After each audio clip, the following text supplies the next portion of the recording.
Good morning. This is Tammy C. Walker, owner of Dreams Are a Reality. I hope that you are having a good week. So far, definitely good for me. I am gearing up for spring break.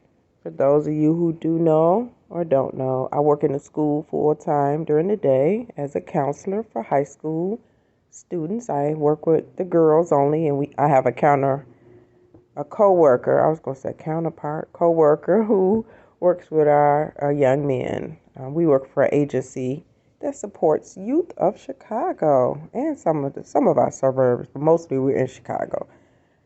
So yeah, I'll be on spring break next week, and I am like above, beyond happy, beyond because I get to do some self-care and take care of myself, and I won't feel as rushed. And I think I'll get to pay more attention to my body and do more exercises and just take my time and meditate. And of course, I have errands to run. I already put stuff on my calendar, I tell you.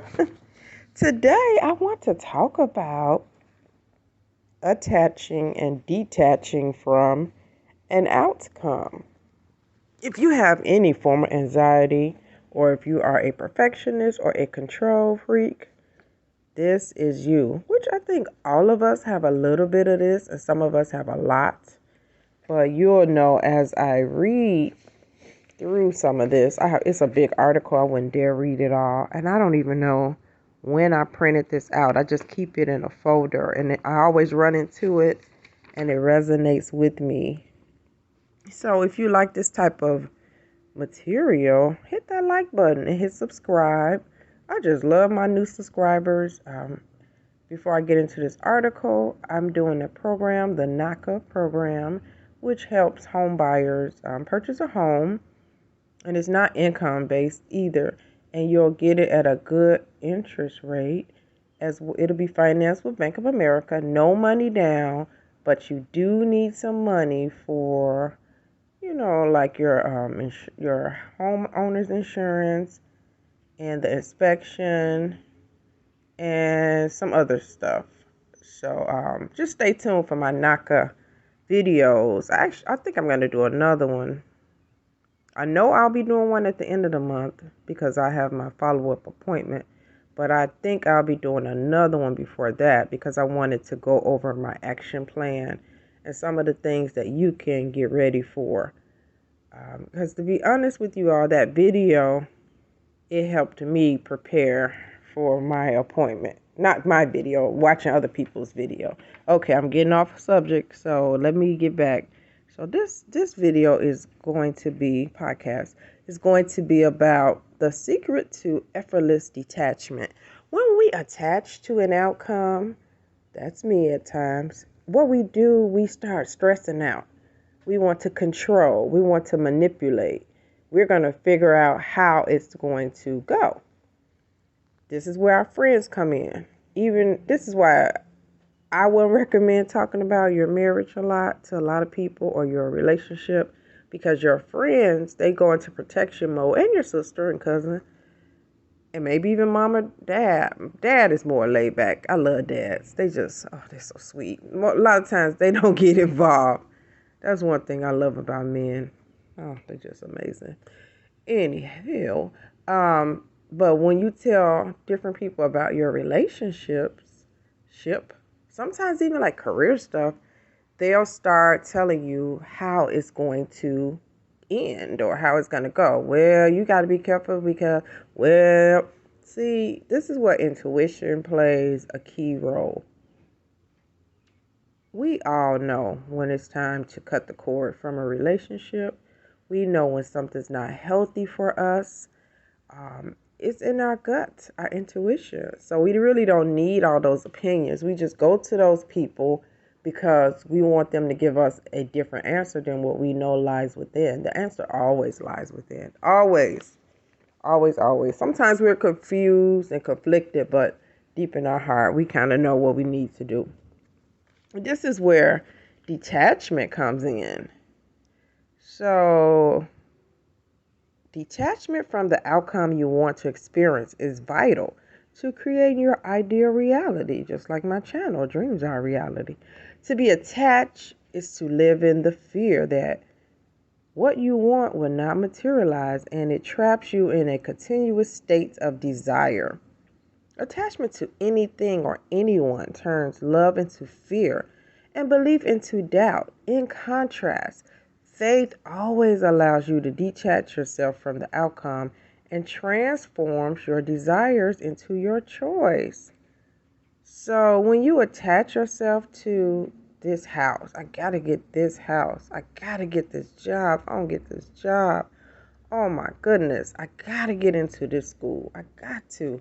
And I just must have this woman or this man. It's a must. The instant you attach yourself to a specific person's actions or words or a certain outcome, you give away your power to external forces and circumstances. In effect, you give away your power to create your own reality. To be attached to anything or to anyone is to tell yourself that you are somehow incomplete without that person, thing, or event in your life. If you ever want to be unhappy, ever want to be unhappy, who wants that? Attach yourself to another person or a house or a car or a job and let that thing go away. You're going to fall apart because you have anchored your happiness on, I'm going to buy that 5-bedroom house. It's a must. That house, no other house will do. I got to get that management job. It's my everything. You mean he don't want to be with me? I got to get him back. I'm going to go up to his job. I'm going to go up to his job right now and make him be with me. I'm going to keep calling his cell phone. I'm going to stalk him. I'm going to stalk her. She is going to be with me. I don't care. She talking about she want a break. Look, Mariah Carey, we belong together. It's too early for me to be singing, but hello. And let's be transparent here. Let's be real. Real is good. I get it. I have this anxious attachment at times. And I want what I want. But it's this mechanism in me that stops me. Now, when I was 30, I was in this relationship, toxic. And I can't even say I was in love with this guy. My dad had died. I just got my divorce. I was in the middle of the divorce, and it was final, and I'm still with this guy. Toxic as you know the rest. And I'm telling you all, we would go hang out at this bar on Fridays and Saturdays. It was so much fun. It was a group of us. We all were friends, and we would hang out. And it ended up being a lot of fun each weekend. But it also was toxic. I would go there, dance. We would dance. I would have on my cute sundress. It was just a good old time on the south side of Chicago. Oh, yeah. And he would be there. And so we'd be off and on, sometimes on. But when we were off, whew, toxic. I would overdrink.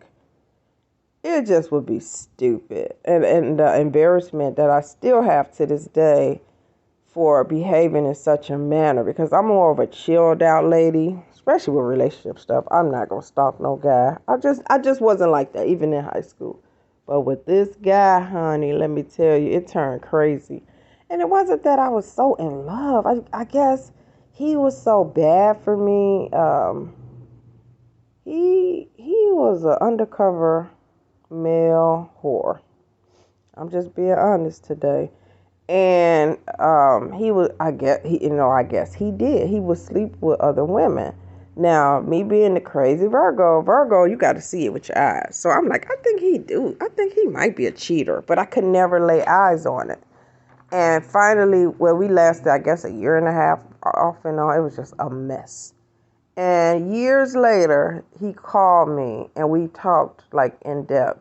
And I said, let me ask you something. Is it true those times I heard you were sleeping with this one and that one? Was that true? He was like, yeah. And I'm just like grossed out on the phone, because the one thing I talk to people about, even my clients or whomever, I always talk about your health and having a partner that's less than faithful, that could impact your health.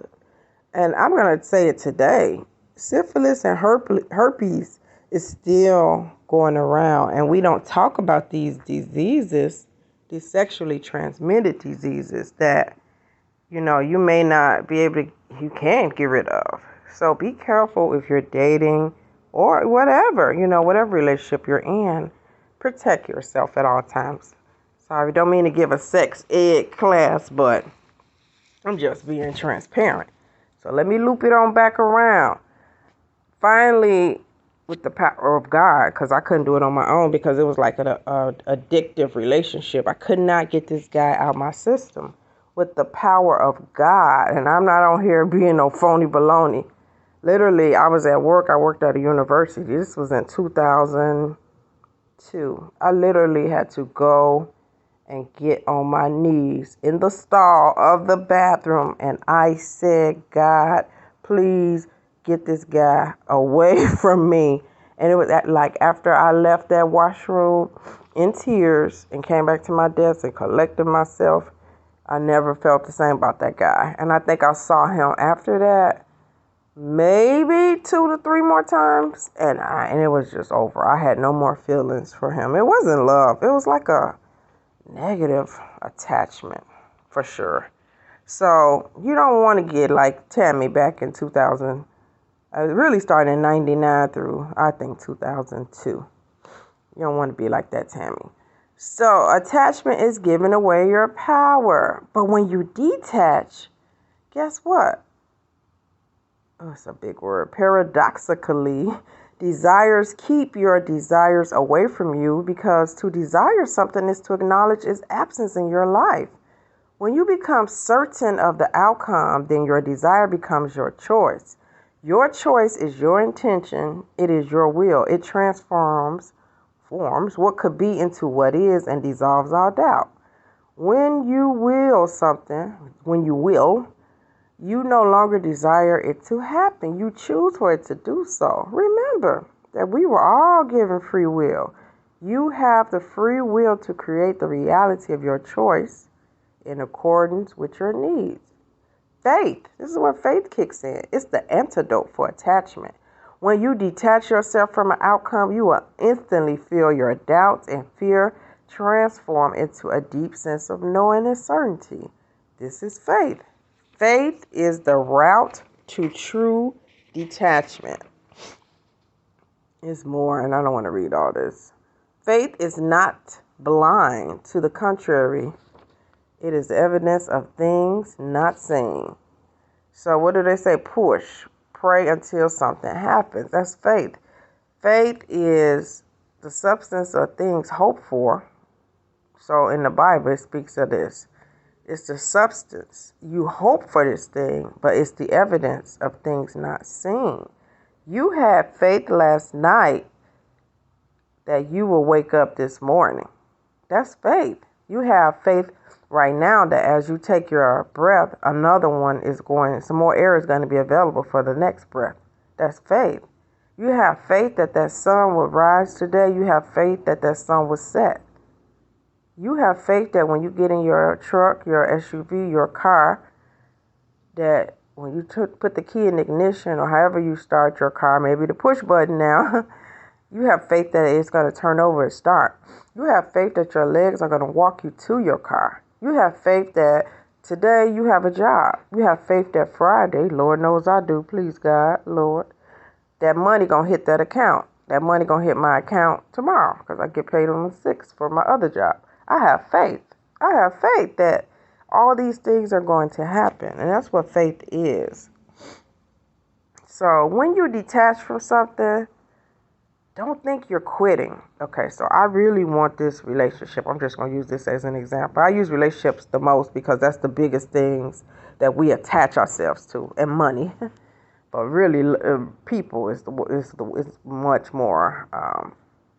That's the most. I think that's the biggest one, or control over a relationship, even if it's our kids. So detaching doesn't mean you're quitting. Well, you're saying if I detach from her, I don't want her no more. If I detach from him, I don't want him no more. No. You can want what you want. To detach is not the same as quitting on your choices. On the contrary, it is to feel so calmly certain of a manifestation in your life that you don't no longer have to worry, wonder, or even think about them. When you are detached, you feel more powerful, determined, and clear in your thought. A simple way you can tell whether you have detached or quit is by gauging how you feel. In other words, when you detach, you feel empowered. When you quit, you feel disempowered. Now that's the difference. So I think I told you all about a time 2 years ago. I really wanted to get away from my HR job. Not that the job was so horrible. It was. It was because I was on a call center style. But the company I liked, my coworkers I loved, the work, meh. But I wanted to get into my social work. That's what I went to school for. I got desperate. I started doing a bunch of resume. Boom, boom, boom, boom. No response. Which I did it right because that's how you get a job. But maybe I was so attached to the outcome that I was pushing it away from me. So finally, maybe 2-3 months later, a few weeks later, I remember. Let's just say I did that in March or April. So by July, I was like, "Oh my God, I said I deserve better." I said it just like that. I sat at my computer, applied for probably 15 jobs, maybe over a 2-day span. And then I had the 5 employers calling me, setting up interviews, and that's how I had the job I have now. But I wasn't desperate over it. I was like determined, but I just released it. Once I applied for those jobs, I just released it, and they just came to me easily. So I want you to be able to do that with all things, not just a job, a relationship. If you know without a shadow of a doubt that lady is for you, that man is for you, you do your daily rituals, whatever they are. And like I tell you how mine are. The Daily Word, Iana Von Zant's Acts of Faith book. Like today, I got this article that's part of my little plan. I have my happiness planner that I write in every day. And I have a thick notebook that I use. And I do a meditation. I do all kinds of stuff. You all crazy. But it works, though. This stuff really works. And that's when you do that and write it out. I am, a wife. I am married to so-and-so. The guy you want. The lady you want. Write it down. Not I am going to be. I am. And when you know that this is what's going to happen, you don't have to be all worked up over it. Now, disclaimer, if it's unhealthy, like that relationship I described, we should not be desiring unhealthy things. This is where you got to do more work on yourself. When you are healthy, you won't even desire that type of stuff.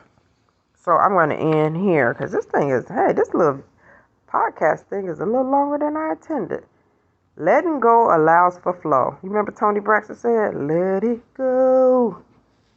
Let it flow, let it flow, let it flow." That song made a lot of sense. Everything's gonna work out right, I love that song. It's really pretty, but it makes a lot of sense. When you are attached to the manifestation of a specific outcome, you place yourself in a state of resistance to what is. And as the saying goes, what you resist persists. So you have to detach yourself. And remember the law of attraction. It enables you to enjoy the process, and you know that everything is in perfect order as it is. When you are detached, life becomes a game to be enjoyed. So when I complain about like a job, people say, "I hope it works out." Oh, no. They don't need to say that to me. Sometimes I don't say nothing, but lately I have been saying something back. I'm like, "Don't worry, it is going to work out." So I don't need to be babied up. And they mean well. They love me. They come from a good place. But I don't look at it like that. Like, I hope it be okay. No, it's going to be okay because Tammy Walker knows where there's a will, there's a way, and there's more than one way to skin a cat. Those are my 2 sayings. And hey, come hell or high water, I'm going to be happy. So I know an answer is coming to me. I know a solution is coming. I know an outcome is coming because I'm not going to accept second best. So that's how I'm going to close this out. This or something better. Detachment allows you to experience the full gamut of life. You open yourself up to experiences and events infinitely more joyful than perhaps even those that you initially desired for yourself. This is why it's important to always say this or something better. So whatever you want or something better. When you choose something in your life, when you can say that with all honesty, then you know you are truly detached. So either that 5-bedroom house, or I might end up with the 6-bedroom house. I don't want none that big because I don't feel like heating it up in the dead winter of Chicago by myself in a creepy big old house. That's just me, but maybe you have a big family and you want that space. So that house or something better, that car or something better, that luxury apartment or maybe one better, that job, or you're going to get a better one that pays you more, there's better perks, that man or something better, a better match for you, that lady or someone better. You want to have a baby, maybe not right now, maybe God is waiting on you to take care of your body a little better, then the baby will come. Maybe he don't want you to have a baby with who you're with. Maybe. Like, you can't control all this stuff. Even if you want to get pregnant, detach. Watch you get pregnant. And have you noticed that women that really want to get pregnant, I want to have a baby. I want to have a baby so bad. I want to have a baby. They'll give up. Like if they have fertility problems, go adopt. Watch that baby come. Then they end up with 2 kids because they're not thinking about having a baby now. They have the adopted baby, which is their baby. They're sweet babies. They love the babies. And now here comes their own baby because they took the attachment off. They took the, what am I trying to say? Desperation of getting pregnant off. I'm telling you, this stuff works. It works. So finishing this up. In a nutshell, detachment is vital to allowing your ideal reality to manifest in your physical world. Attachment breeds panic, fear, and disempowerment, which detachment transforms into peace of mind, certainty, and empowerment. Now, if you don't remember anything else I read or am saying on this here thing today, attachment, it breeds panic, fear, and disempowerment, which detachment transforms into peace of mind. So when you are attached to an outcome, literally you are saying, like, I don't trust God. I don't trust the process. I do not trust that I'm going to get what I want. And because I don't trust the process, I'm going to manipulate. And when we manipulate, that's like one of the worst things you could do. And I see this so much, like with women who want to have babies. They'll just grab anybody and just, get pregnant. I wanted a baby. But you want to have a baby with someone that's going to be there for your child and help this child become a contributor to society. That could just go all kinds of ways of crazy. So don't get desperate. Relax. You're going to get what you want. Trust and believe. Detachment transforms your desires into your choice. The route to detachment is faith. The truth that you are one with the universal mind and that everything in your outside world is a reflection of your inner world. This is what makes detachment effortless. And people who know how to detach, confident. They are so confident. Their faith is through the roof. And they don't see no other way but winning. It's like an athlete. Many athletes visualize before they even shoot the ball in the hoop. Before Tom Brady throws that ball down that field, he already visualized the running back catching it. What else? Hockey. That putt that's going in the goal. Baseball. I'm about to hit a home run over Wrigley Field. The Cubs. I'm about to tear the hide off this ball. Chris Bryant, when we had him. Chris Bryant, yeah, those were good old days. But I hope something I said helps. Now, I'm going to tell you, this article is by Tania Kotsos. Kotsos. Sorry if I'm not pronouncing your name right, but God, you wrote this article, and I've had it for years. Relax. Whatever it is you desire, it's yours. Visualize it. Don't get a lot of opinions about it. Have faith that it will be yours, for it already is. When you say, I lack money, I lack love, I lack good health. You're pushing it away from you. Speak those things as though they were. And put it to the test. Like they say, do it for 21 days. Write down what you desire in the current tense. Don't write like I'm going to get. Say I am. Do a ritual, whatever works for you. You don't have to do my way. Do it for 21 days or a month and watch how things magically come to you. I'm not talking about things I think I know. I've done this. I did this in 06, 07, and I'm still doing it to this day. It works. Detach and trust yourself, trust God, and watch, or the universe, however you say it, and watch it comes to you. I got to get out of here. This thing is 25 minutes. Tammy Sharice Walker, have a beautiful day. I'm signing off, and thank you all so much for all the love. Bye-bye.